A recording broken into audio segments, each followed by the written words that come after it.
In today's video, I'm going to teach you how to connect Asana to Microsoft Teams 2026.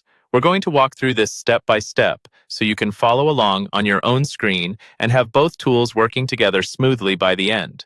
This integration makes it much easier to keep your projects and conversations in sync, so you don't have to constantly switch between apps. Start by opening your Asana Workspace in your browser and navigating to the project you want to connect. Make sure you're logged into the correct Asana account and that you have the right permissions for that project, especially if you're working in a shared workspace or with a larger team.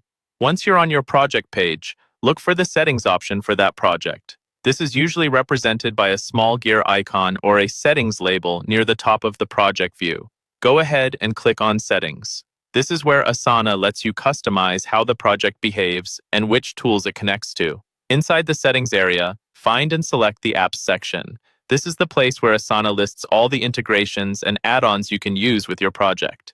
Take a second to look around if you'd like, because you might notice other tools your team uses here as well.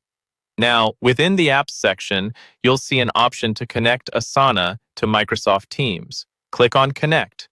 This is the key step that starts the integration process. As soon as you click it, Asana will guide you through a series of prompts. Follow these on-screen instructions carefully. You'll likely be asked to sign in with your Microsoft account, choose which Teams workspace you want to use, and confirm that Asana is allowed to connect. Make sure you're using the same account your team uses for Microsoft Teams, so everything lines up correctly. After you've completed the prompts on the Asana side, you'll be taken to the Microsoft Marketplace page for the Asana app. Here, you'll see an option labeled Get It Now. Click on Get It Now to install the Asana app into your Microsoft Teams environment.